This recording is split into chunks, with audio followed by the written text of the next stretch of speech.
The Hammerfall Bunker. The hammer that you want to fall so you can have a protective bunker cannot fucking deep strike. Sorry, Titus, I hope you were in your deployment zone when you called that in. Otherwise, that's cheating. Why can't the thing that you called in for support into the middle of the battlefield be called into support in the middle of the battlefield? Hammerfall Bunker? Hammerfall Blunder? More like... So now that you have an idea about what I'm talking about, let's look at the other factions to find the best, worst, or the worst, best units we can. The Adepta Sororitas actually have an example that is the complete opposite of what I'm looking for, which is actually quite useful for illustrative purposes. And that's with Morven Vahl. An awesome, powerful character with a decent presence that is also an amazing model and is also extremely powerful on the table. She's the Abbess, the head of the Adepta Sororitas, a High Lord of Terror, a crusading badass, and that comes through extremely vividly in her model design. And the fact that she's a near auto-include for the sisters because holy fuck is she goddamn scary in the game. On the other hand though, Paragon Warsuits. I love these models because I have excellent taste, of course. They're powerful, especially being led by Vahl, but how do they work? Where do they come from? Where do the legs go? As much as I love the models and they're good units, they don't really have much story outside of their warsuits that you need to be good at piloting because machine, spirit, mad, something. I know not every piece of equipment needs a whole Haynes manual or anything, but I just really need to know where those legs go. Custodians do kind of show off the big lore versus tabletop disparity in that the fact, you know, lore-wise, a 2,000 point armor would be one of these guys, but currently you run quite a lot of them. But that's a gameplay thing, and I'm fine with that disconnect. It's a compromise you have to make. Honestly, nothing really stands out. And that's their big problem. Nothing really stands out. These guys are the best of the best, right? 1,000 individuals of unmatched prowess. Their individual stories of might and heroism are known throughout the land. Incredible, powerful characters all. And this is their leader, Trajan Valoris. Look at his mighty beard and gleaming gold armor and... Wait, no, sorry, this is just a Custodian Guard Shield Captain. Yeah, sorry, my mistake. How could I be so stupid to mix up some random schmuck versus the Captain General himself? Here's Trajan Valoris. Look at his mighty beard and gleaming gold armor and how the only real difference is he has these 3 big feathers in this halo thing. They all look the bloody same. Some of you may have caught this, but I reckon a lot of you didn't, because I only learned recently how to spot it, but this image isn't a Custodian Guard Shield Captain. It's a Custodian Warden Shield Captain. He leads Custodian Wardens, who look like this, not to be confused with Custodian Guard Shield Captains that look like this, who lead Custodian Guard that look like this. Confused?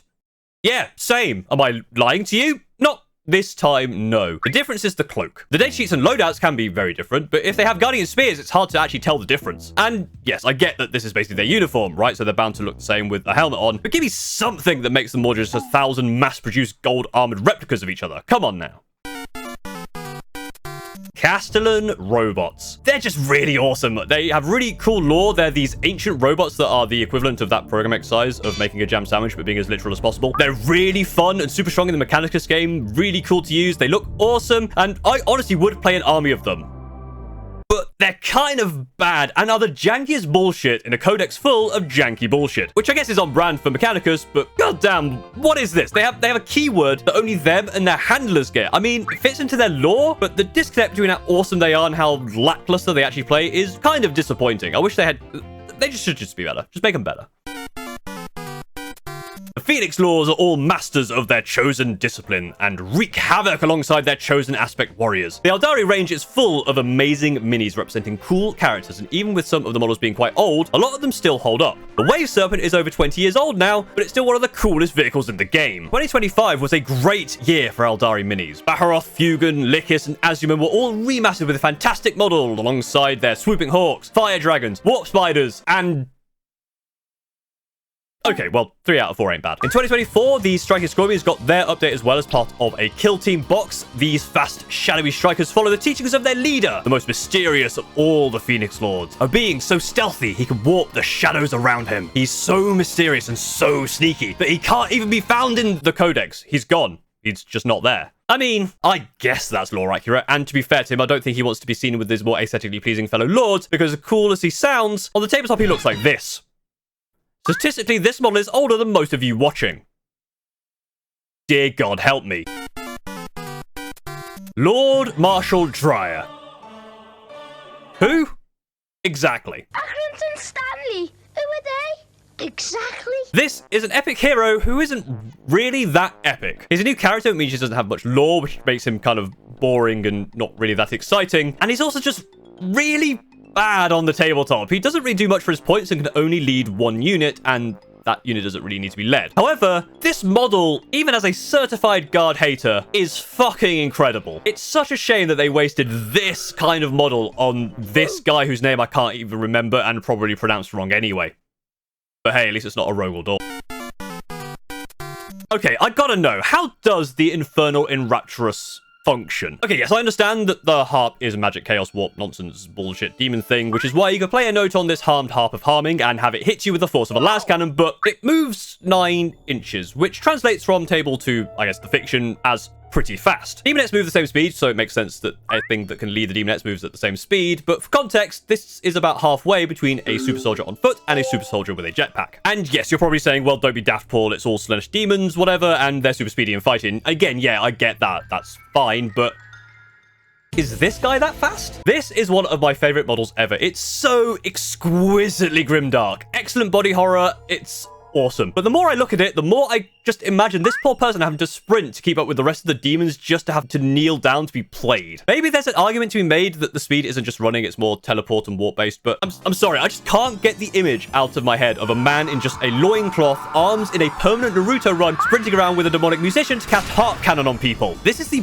best worst model because it's amazing visually, but it made me think too much about its practicality, and it's starting to break down the verisimilitude of the whole setting, and the more I look at it, the more difficult to comprehend it becomes.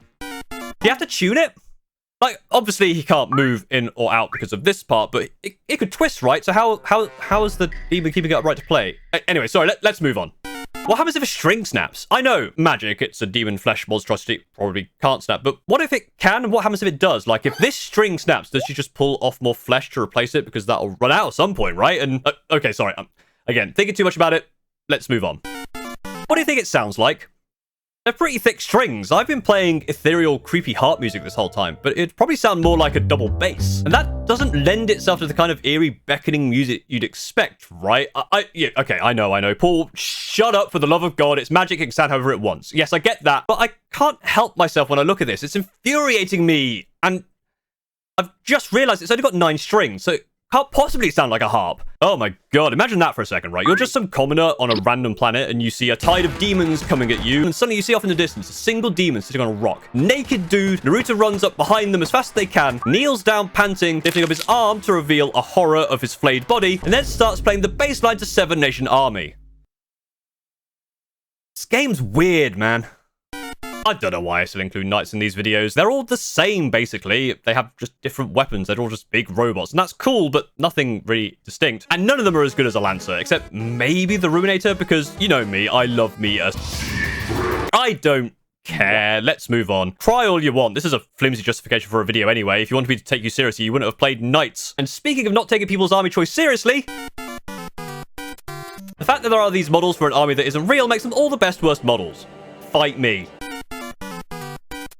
Listen, GW, bikers are iconic, and for a faction that loves demons and demon engines and all that wacky demon shit, I don't think a couple of spikes on the wheels like it's a 70s Bond gadget or a wacky races is going to cut it anymore. It's the new millennium. Give us updated chaos bikes. I mean, it's not like they have exactly a strong lore presence outside of motorbikes or a way of transporting space marines, so I guess the models kind of fit there, but they're actually quite good on the tabletop. 70 points for 3 2OC T5 3 wound models, which are quite fast, is actually decent, and they don't have terrible damage output. I mean, with 3, you can get 2 Meltiguns and a Power Fist in there. It's probably the worst model in the range just because of how old it is and how much potential there is, and it's representing one of the best models in the codex, really. I mean, they're the same points as scouts. Honestly, I didn't really think they were that good on the table, just based on the fact that they are old, and I haven't really seen people taking them or talking about them. So the whole joke here was that I just wanted to talk about bikes because I wanted to see new biker models and then move on to something else that was more accurate to the premise of the video, because I figured the lore models and rules were all bad, but I guess actually bikes fit the assignment near perfectly.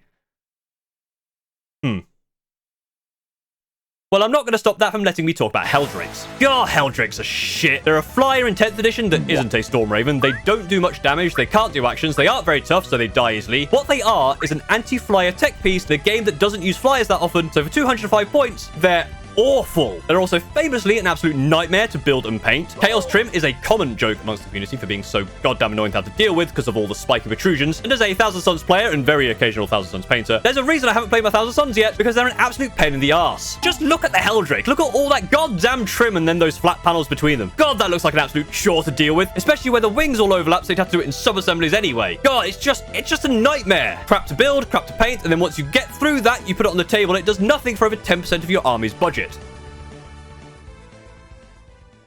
But you do it anyway, because the Helldrake is the fucking coolest thing ever made. It's a bird, dragon, pterodactyl, demon fighter jet. Look at it. It's just... I love this thing. I think the Helldrake takes the win, not just for Chaos Space Marines, but for this entire video. It's the best looking, worst model ever. Like, this is it, right? This is the best, worst model ever. But now the rest of the video seems kind of pointless. Like, this is it. This is, like, the quintessential answer to my entire fucking premise. Well, you never know. Maybe there's something more fitting than a Helldrake. What's next?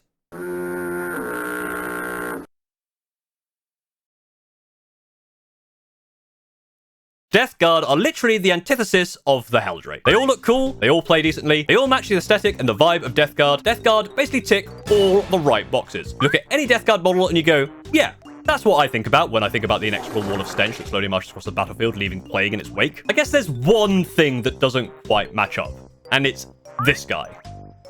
No, not the Plague Marine champion. This fella right here. Sassy Nurgling needs its own book series. Sassy Nurgling needs deep lore. Where's the Sassy Nurgling lore, Nintendo? Give me Sassy Nurgling lore.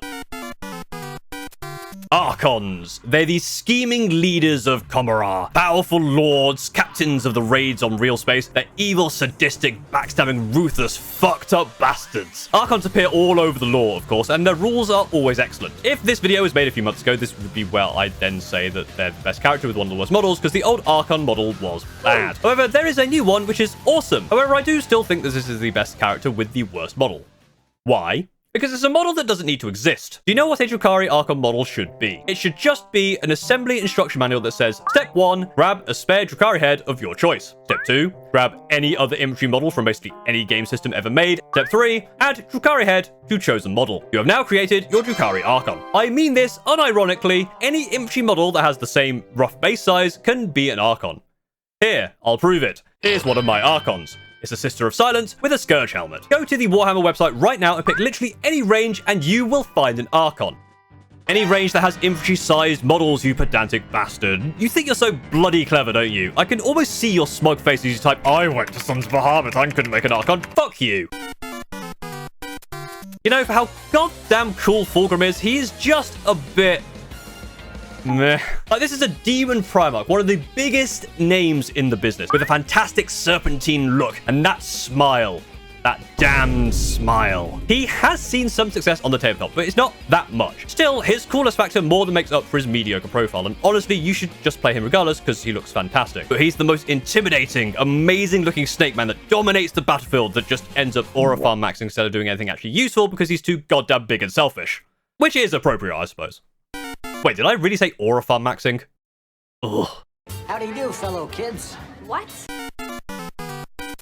I legitimately have no idea on this one. There's a lot of characters that all look alright and probably make sense to do something rules-wise, but I'm too dumb to work that out. Hey, Christian, after you've inevitably corrected my sister's take, do you want to answer this one for me as well? Cheers. Also, go check out Christian's channel. Sometimes I appear on it. We chat about Warhammer, and I probably make his day worse with my insane ramblings. All of them. You know how I said Death Guard were the perfect army for combining all of the different aspects of 40k? Grey Knights are basically the opposite. They're cool as hell, but their rules are weird. The psychic keyword is just thrown around all over the place without feeling actually like a psyker. But the teleporting stuff is kind of cool and thematic, so it's a bit of a mixed bag. Their models look great. Or at least they did 20 years ago. They have one of the best power armor aesthetics in the game, but without being modernized, so they just don't hit as well as they used to. Also, the baby carrier. It's so dumb. But it's so cool. But it's so dumb. But it's so cool. Okay, I'm legitimately coming up short on this one. Wait, sorry, no, I mean, I'm legitimately stumped. No, wait, everything here is fine, and unless I'm going to have a deep dive into the Leagues of Votann lore to find out the differences in that regard, I'll have to leave this one to the comments and you can argue about it. One sec. Okay, I did a bit of research into Votann lore, and I didn't find anything particularly egregious. I think because this is a new faction with new lore alongside the new models, they all gel well together because there isn't anything that has any history. There's nothing that stands out compared to something like Empress Children, which is a new army with a long history, or an army with a long history and models that have changed many times. For example,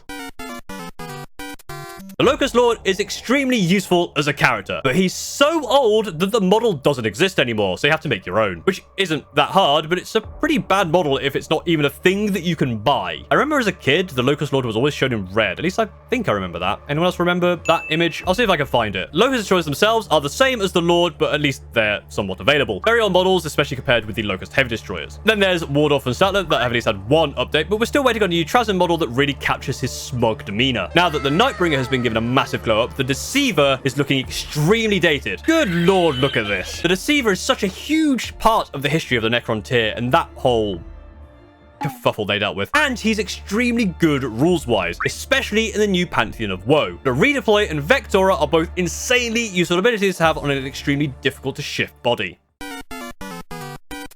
Alright, you gits, it's time to talk about Orks, which we don't have to do this voice because it's literally impossible not to talk about Orks without this voice. Why is the Stomper not as good as it should be? It's the biggest and baddest boss in the whole of the Orks. Make Stomper good, please. The Tau, the conglomeration of all the downtrodden races, banding together for the greater good. Shut it! The word of the day for the conglomeration today is variety, or more specifically, the lack thereof. You have normal Tau dudes, the Kroot, and then one unit of Vespids. That doesn't really feel like many races joining together, does it? Even Chaos Space Marine's got a Tyrellian, and she's wonderful. Drukhari had so much more variety in their army. Well, had. The Beastmaster and Court are both in Legend, so not so much anymore. But still, you set up an army whose whole entire thing is that they work with other races, and then you don't actually commit. It's like ordering a mixed grill, but you only get chicken and maybe one sausage for variety. Where's my Tau mixed grill? This chicken is too dry, and there's so goddamn much of it. Why there be no Terminator Sorcerer with Scarab Cult detailing GW? Why do the Psyker team with the Psyker Terminator Lord for the Psyker Terminators have no nice models for them? Why Sorcerer Terminator so old and busted? Please give me now, give Thousand Suns Terminator Sorcerer now, give me please. Thank you. Tyranid warriors are such an iconic part of the range, but they've been left to languish through the entirety of 10th edition, which is a real shame. Great models and presence that just don't get to be seen on the tabletop. At least they get to be seen in literally every video game with Tyranids in, but that's just not the same. Forge Fiends. They're cool as hell. I love demon engines as an entire concept, and I love the way these look. And they have excellent shooting. They're actually really, really strong on the tabletop. But it's World Eaters. If you aren't screaming at the top of your lungs and charging full-bore melee only, then what's actually wrong with you? And that's every faction's best worst model, or worst best model, maybe, I think. I probably lost the plot on some of the justifications somewhere, but in any case, let me know what you think down below, and as always, thank you very much for watching. If you enjoyed this, then like and subscribe, all that good YouTube stuff. You can help support the channel by becoming a member or patron like all of these fine folk, or you can buy my merch, or just share the video with as many people as humanly possible.